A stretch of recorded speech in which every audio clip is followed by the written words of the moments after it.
Welcome back to AK learning. हम NEP discuss कर रहे थे, एनईपी 2020 है ना। हमने बहुत सारी चीज़ें जानी एनईपी के बारे में कि कैसे एनईपी जो है फॉर्म हुई। उसमें जो एनईपी 2020 होती है, हम 2020 के बारे में बात कर रहे हैं। नर्सरी एजुकेशन के लिए क्या कहती है एनईपी 2020, और प्राइमरी एजुकेशन के लिए क्या करती है ना, क्या बात करती है, वो सारी चीज़ें हमने जानी। और अब हम जानेंगे जो हमारी एनईपी होती है ये student के लिए क्या बोलती है। हमारी 20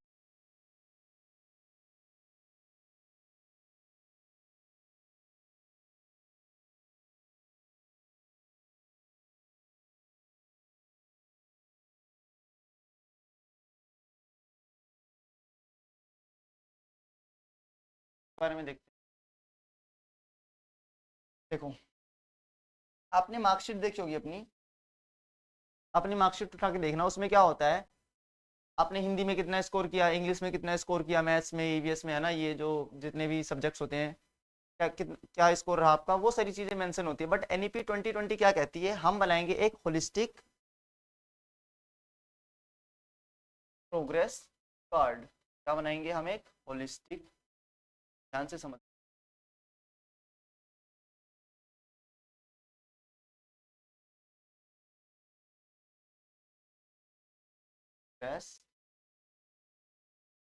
होलिस्टिक प्रोग्रेस कार्ड में क्या रहेगा।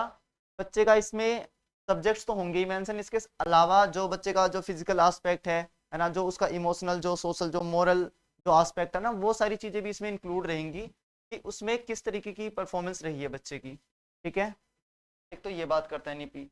उसके अलावा और क्या बात करता है एनईपी 2020 असेसमेंट के रिगार्डिंग। तो हम करेंगे लर्निंग आउटकम्स। हम है ना ट्रैक करेंगे किस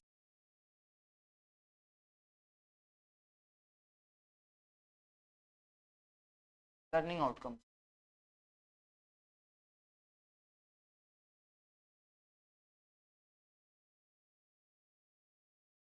लर्निंग आउटकम्स को ट्रैक करेंगे, इसका क्या मतलब है कि जो चीजें हम अचीव करवाना चाह रहे हैं बच्चे को, बच्चा उतना अचीव कर पा रहा है या नहीं कर पा रहा है। कर पा रहा है तो क्या क्या प्रॉब्लम्स आ रही हैं, अगर कोई प्रॉब्लम्स आ रही है ना, अचीव कर भी पा रहा है नहीं कर पा रहा है, ये सारी चीजें जो है इसमें हम इंक्लूड करेंगे। मतलब एनईपी कंटेन चीजों को ट्रैक करेगी, है ना। अगर चेंज की जरूरत होगी तो नीड के अकॉर्डिंग हम उसको चेंज भी करेंगे। ठीक है, ये बात थी। इसके अलावा सबमिटिव से, है ना, जो हम असेसमेंट है उसको हम सबमिटिव से फॉर्मेटिव की तरफ शिफ्ट करेंगे। क्या करेंगे, सबमिटिव से फॉर्मेटिव की तरफ।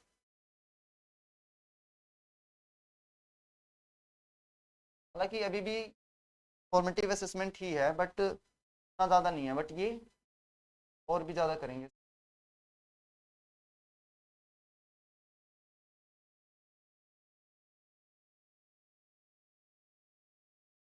एनईपी 2020 और क्या कहता है कि हम जो असेसमेंट है उसको सबमिटिव, सबमिटिव का क्या मतलब हुआ कि मतलब बच्चा पूरे साल भर स्कूल आ रहा है, और है ना, हमने 2 बार एग्जाम ले लिया, एक बार मिड टर्म हो गया और एक बार फाइनल टर्म हो गया, और उसके बेस पे हमने उसकी जो है रिपोर्ट कार्ड तैयार करी कि बच्चा इतना पढ़ता है, इतना नहीं पढ़ता है, और ऐसा ऐसा है, ये सारी बिहेवियर है उसकी, है ना, ये सारी चीज़ें।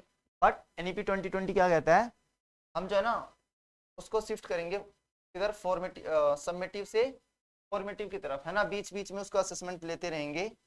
मतलब जैसे मान लो क्लास चल रही है ना, क्लास के बीच असेसमेंट, ये भी क्वेश्चन आंसर के थ्रू या इस तरीके से, जो आपके यूनिट टेस्ट वगैरह आपने सुने होंगे, है ना, बीच बीच में, तो पेपर से पहले वो सारी चीज़ें की, और इस तरीके से हम बच्चे का असेसमेंट करेंगे। ठीक है, तो ना डीप में डिस्कस करेंगे सबमिटिव और फॉर्मेटिव असेसमेंट जब असेसमेंट वाला टॉपिक आएगा।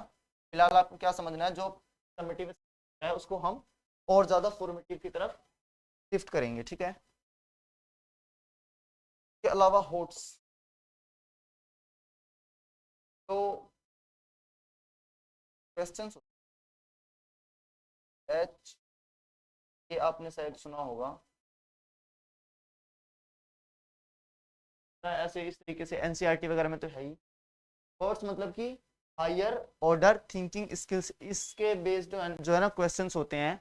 उसमें क्या होता है, जो आपकी रियल लाइफ से कनेक्टेड जो है ना प्रॉब्लम्स होती हैं, तो उसमें बच्चा रियल लाइफ वाला ही दिमाग लगाता है, ठीक है।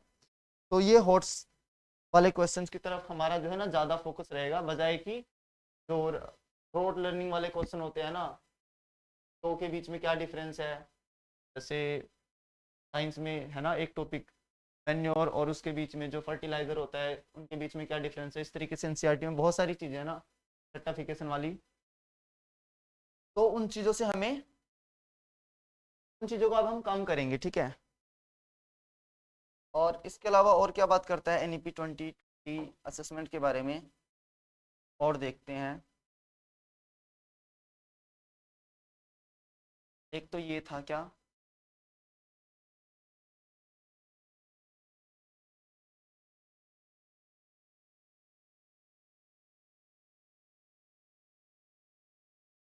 रोट लर्निंग से हमें शिफ्ट करना है क्या, कंसेप्चुअल क्लैरिटी।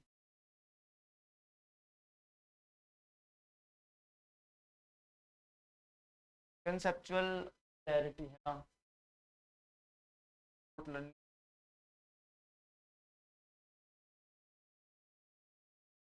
ये आप पूरा वर्ड दिख रहा है लर्निंग, ठीक है।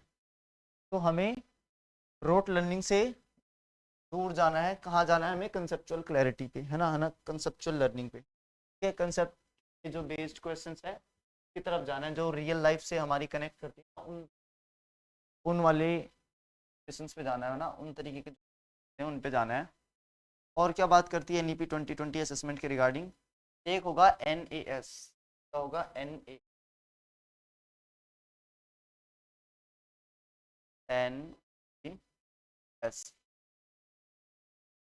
ये क्या होता है, ये होता है अपना नेशनल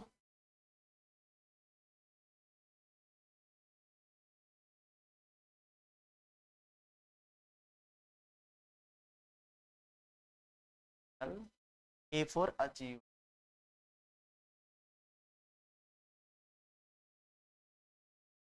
सर्वे।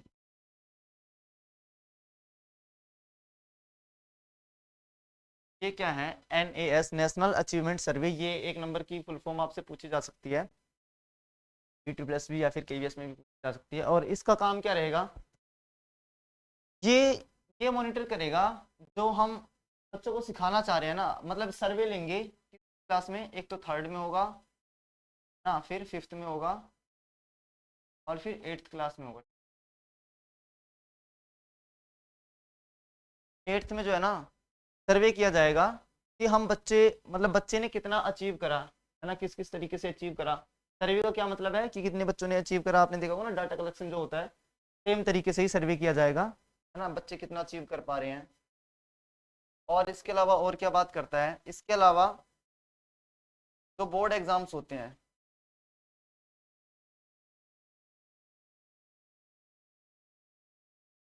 क्लास में होते हैं, मेरे को ये बता दो बोर्ड, एक तो होते हैं आपके 10th है ना, और एक कौन से होते हैं 12th में, है ना। तो इनको क्या करा जाएगा, इनको करा जाएगा रीडिजाइन, क्या करा जाएगा, रीडिजाइन।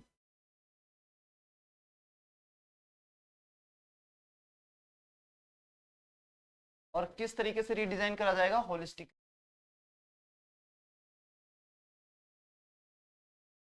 होलिस्टिकली मतलब होलिस्टिक वे में हम इसको रीडिजाइन करेंगे, जो हमारे बोर्ड एग्जाम्स हैं ना, में भी मतलब मोस्टली क्वेश्चंस इसी तरीके के होते हैं कि आपने याद, आप याद करके गए हैं और लिख के आ गए, मैथ्स के अलावा बाकी जो सब्जेक्ट्स हैं। तो हम उसको जो है ना होलिस्टिक वे में रखेंगे, जिसमें आपके स्किल्स भी यूज होंगी, जिसमें आपकी है ना वो सारी चीजें यूज रहेंगी, जैसे कि हॉट्स वाले क्वेश्चन हम देंगे इसमें ना, कंसेप्चुअली बेस्ड होगा, मतलब यहाँ पे आपका इमोशनल लेवल भी चेक हो जाएगा, है ना।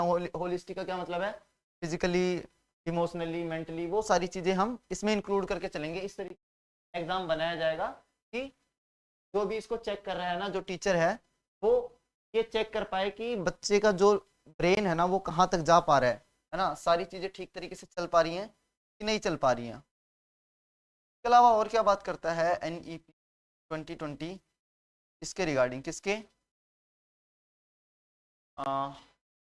असेसमेंट के रिगार्डिंग, है ना। एक होगा हमारा नेशनल असेसमेंट सेंटर, क्या होगा, एक होगा नेशनल असेसमेंट सेंटर, है ना, क्या होगा, नेशनल असेसमेंट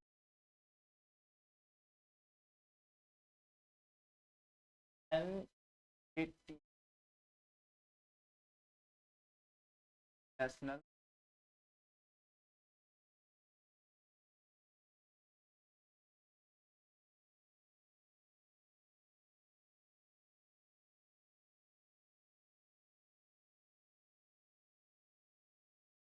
का क्या नाम होगा, एक हमारा NEP 2020 और क्या कहती है असेसमेंट के रिगार्डिंग की, एक हमारा नेशनल असेसमेंट सेंटर होगा, इसका नाम होगा, क्या नाम होगा, जिसका नाम होगा परख।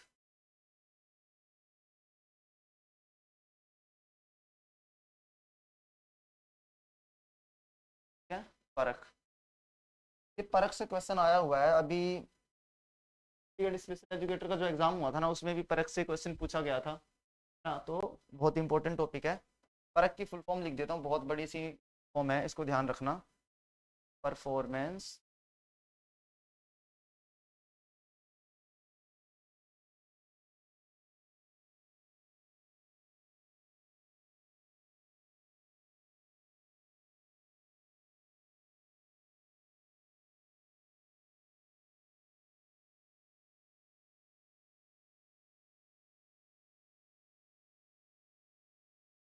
आपको ये असेसमेंट है, असेसमेंट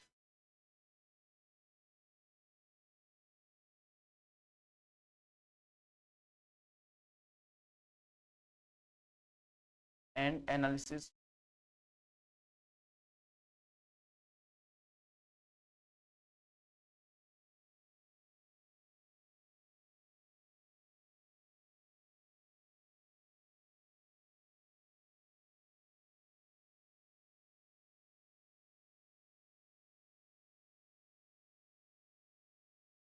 एनालिसिस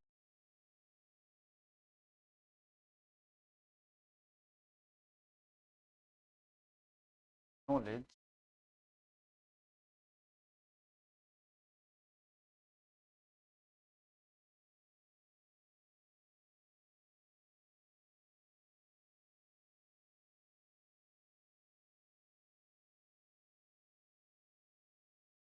डेवलपमेंट, यहाँ पे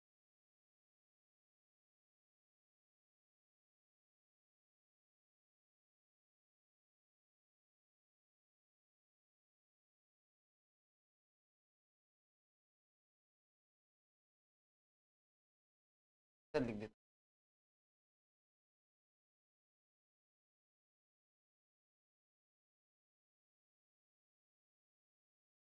हैं। तो ये इतनी बड़ी सी फॉर्म है किसकी, परख की, बहुत इंपॉर्टेंट है, इसको याद रख लेना भाई, परख, इसकी फुल फॉर्म क्या है, performance assessment review and analysis of knowledge for holistic development, है ना। इसका काम क्या रहेगा, इसका काम भी सेम रहेगा कि मॉनिटर करेगा किसको, कि जो चीजें हम एजुकेशन में इम्प्लीमेंट करना चाह रहे हैं या हम जो अचीव करना चाह रहे हैं, है ना, अपने बच्चों के लिए, वो चीजें मिनिमम लेवल तक अचीव हो पा रही है कि नहीं हो पा रही है। मतलब एक लेवल होता है ना मिनिमम की, कम से कम हम कोई भी अगर काम कर रहे हैं तो हम एक अंदाजा लगाते हैं ना कि हाँ कम से कम इतना तो हो ही जाना चाहिए, इतना सीख जाए बच्चे, तो वो जो मिनिमम लेवल है उसको चेक करेगा कि बच्चे सीख पा रहे हैं, है ना, या अचीव कर पा रहे हैं कि नहीं कर पा रहे हैं। ठीक है, तो इसका काम इतना रहेगा।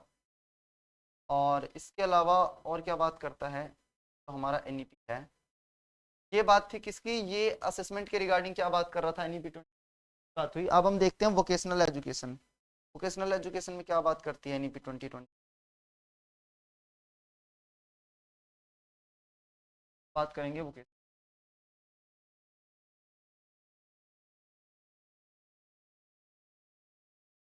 एजुकेशन क्या होती है, अभी बात करते हैं।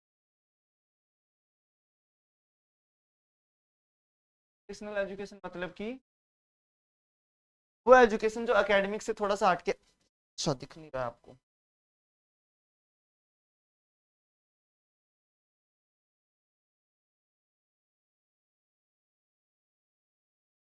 दिख रहा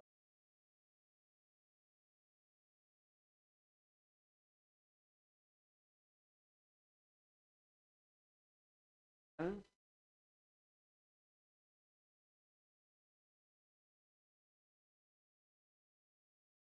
वोकेशनल एजुकेशन, अभी आपको ये दिख रहा होगा, तो वोकेशनल एजुकेशन क्या मतलब, जो एकेडमिक से थोड़ा सा हटके होता है, मतलब जो ऐसी स्किल्स जो आपको एम्प्लॉयमेंट एम्प्लॉयमेंट दिलाने में हेल्प करती है ना, एम्प्लॉयबिलिटी वाली स्किल्स, जैसे कि आप कोई क्राफ्ट की एक्टिविटी सीख रहे हैं, है ना, जो आपको आगे इन फ्यूचर काम आए, जिससे आप कुछ अर्न कर सकें, तरीके की एक्टिविटीज रहेंगी वोकेशनल एजुकेशन, है ना। तो देखते हैं वोकेशनल एजुकेशन के लिए क्या बात करती है ये जो एनईपी 2020 है। एक तो ये किससे स्टार्ट होगी, 6th क्लास से, स्टार्ट फ्रॉम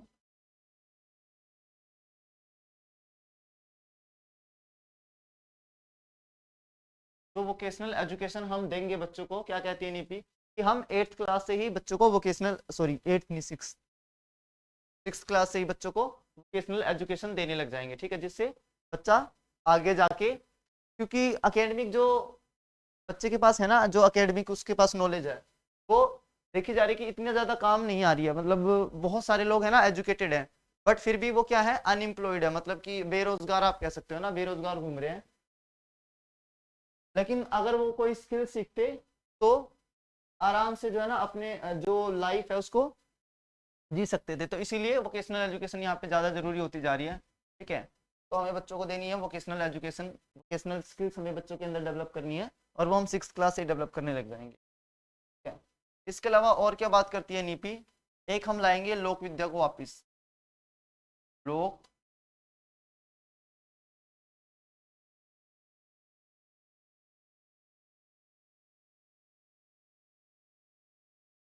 लोक विद्या को हम क्या करेंगे, वापस लेके आएंगे। ये लोक विद्या क्या होता है, कॉमन क्राफ्ट, क्राफ्ट का क्या मतलब है, लोक विद्या का क्या मतलब है, आपने देखा होगा, जो जो इंडिया है, इसमें जो पहले की जो भी मोन्यूमेंट्स वगैरह बने हुए हैं, है ना, जैसे ताजमहल ही बना है, या कुछ भी कोई भी इमारत वगैरह बनानी होती, तो वो इंडिया के लोग अपने हाथों से ही बनाते थे ना, और इंडिया के ही लोग होते थे बेसिकली। बट अभी क्या हो रहा है, अभी कोई बड़ा प्रोजेक्ट होता है ना, कुछ करना होता है, कुछ बनाना होता है, तो क्या करते हैं, गवर्नमेंट क्या करती है, बाहर से, है ना, अमेरिका के इंजीनियर्स आ रहे हैं ना, या इंग्लैंड के इंजीनियर्स आ रहे हैं, दूसरे दूसरे देश से इंजीनियर्स को इंपोर्ट कर रहे हैं, क्यों भाई, इंडिया में आबादी की कमी है क्या, इंडिया सेकंड नंबर पे है भी, है ना, उसमें बहुत सारी आबादी है, बट फिर भी हम इंजीनियर्स को बाहर से हायर कर रहे हैं, है ना। तो इसका क्या रीज़न है, क्योंकि जो इंडिया के जो कॉमन लोग हैं, उनके अंदर कहीं ना कहीं स्किल्स की कमी है, अगर वो अच्छे से स्किल्स आ रही होती, तो क्या हमें इंपोर्ट करने की जरूरत होती, नहीं होती, है ना। तो हमें उसी चीज को वापस लेके आना है ना, लोक विद्या को हम वापस डेवलप करेंगे, ठीक है। इसको हम क्या बोलेंगे, एम्प्लॉयबिलिटी, क्या बोलेंगे, employability,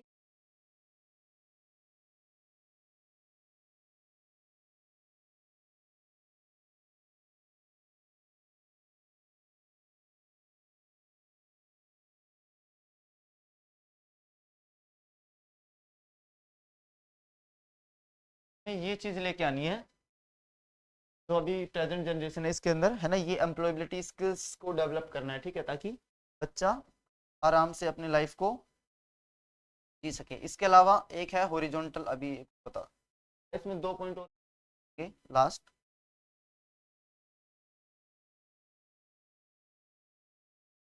horizontal ability,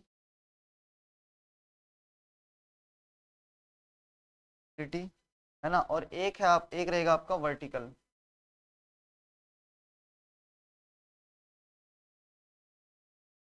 vertical mobility.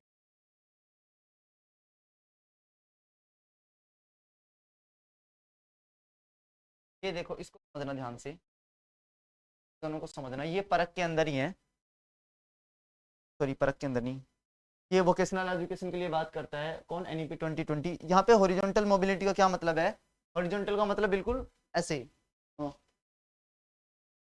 मतलब पूरा अच्छे से हम बच्चे को सिखाएंगे, जिसके लिए क्या होगा, हम इंटर्नशिप देंगे बच्चों को, क्या देंगे, इंटर्नशिप, इंटर्नशिप आएगी, है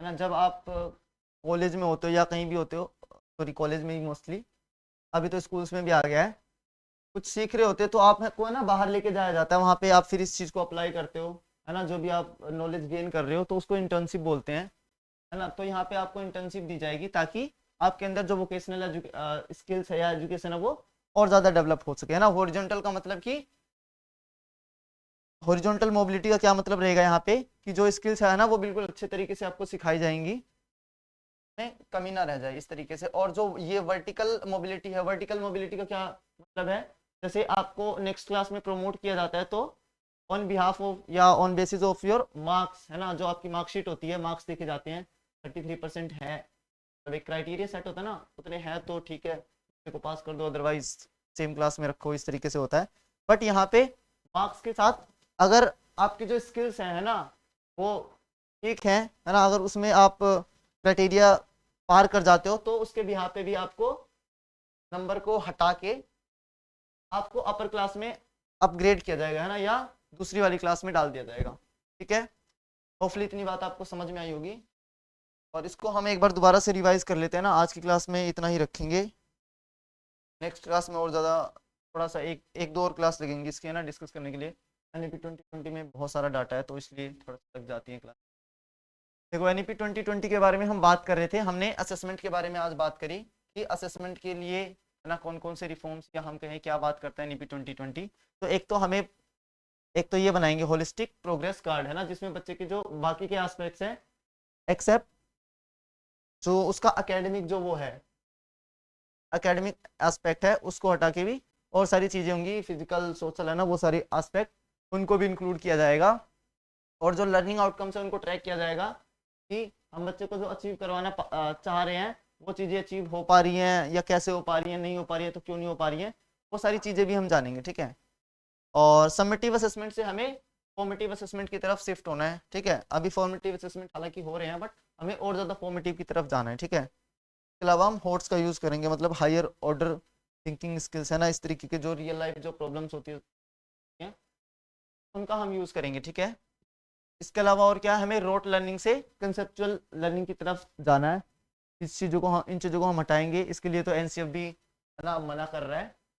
तो हमें कंसेप्चुअल अंडरस्टैंडिंग बेहतर करनी है, कंसेप्चुअल लर्निंग बेहतर करनी है, ठीक है। और नेशनल अचीवमेंट सर्वे, इसका क्या काम होगा, 3rd 5th और 8th क्लास में ये सर्वे करना, है ना, या इस चीज़ का वो देखना, डाटा देखना कि बच्चा अचीव कर पा रहा है जो चीज़ें हम अचीव करवाना चाह रहे हैं या नहीं कर पा रहा है, इस तरीके से वो सारी चीज़ें। और बोर्ड एग्जाम्स जो होते हैं 10th और 12th के, उसको हम रीडिज़ाइन करेंगे होलिस्टिक वे में, ठीक है, जिसमें बच्चे के बाकी के एस्पेक्ट्स भी आ जाएंगे।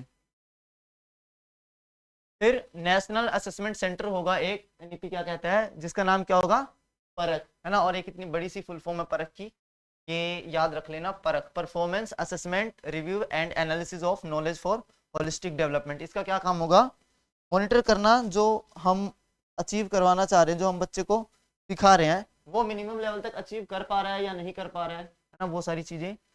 और फिर वोकेशनल एजुकेशन के रिगार्डिंग क्या बात करता है जो हमारा NEP 2020 है कि जो ये है, एक तो हम 6th क्लास से ही अपनी जो हमारी वोकेशनल एजुकेशन है वो स्टार्ट हो जाएगी, है ना, 6th क्लास से ही बच्चे को वोकेशनल एजुकेशन देंगे। इसके अलावा लोक विद्या जो कॉमन क्राफ्ट है हम उसको वापस लेके आएंगे ना, कॉमन क्राफ्ट जो लोक विद्या और ज़्यादा बच्चों के अंदर स्किल्स ये वाली देंगे। फिर एम्प्लॉयबिलिटी स्किल्स में बच्चों की सिखानी है, और हॉरिजॉन्टल मोबिलिटी और वर्टिकल मोबिलिटी। हॉरिजॉन्टल मतलब कि बच्चे को हम अच्छे से सिखाएंगे, है ना, कहीं कमी ना रह जाए, वो अच्छे से उस स्किल को सीख पाए ताकि वो आगे चल के अपनी उस स्किल को यूज़ कर पाए अर्न करने के लिए, ठीक है। और लास्ट में हमारा वर्टिकल मोबिलिटी, वर्टिकल मोबिलिटी मतलब कि मार्क्स के बेसिस पे जैसे प्रमोट होती है ना क्लासेस, इसी तरह अगर बच्चा स्किल्स में भी अच्छा कर रहा है तो हम उसको जो है ना स्किल्स के बेसिस पे क्या करेंगे, प्रमोट करेंगे नेक्स्ट क्लास में, ठीक है। तो होपफुली आप सभी को सेशन पसंद आया होगा, और अपना कमेंट कर सकते हो अगर कुछ समझ में नहीं आ रहा हो या इस तरीके से कुछ भी आपको चीज़ें चाहिए अगर वीडियो में, तो हम उसको भी डिस्कस करेंगे, ठीक है। तो तब तक के लिए हम फिर नेक्स्ट वीडियो में मिलेंगे, और आप चैनल को लाइक शेयर और सब्सक्राइब कर सकते हो, जो भी आपके यार दोस्त हैं टीचिंग एग्जाम की प्रिपरेशन कर रहे हैं और ये 2024 में अगर उनका टारगेट है कि हाँ भाई 2024 में ही हमें सिलेक्शन लेना है, तो आप वीडियो को शेयर कर सकते हो, ठीक है, उनके साथ डेफिनेटली। मिलते हैं फिर नेक्स्ट वीडियो में।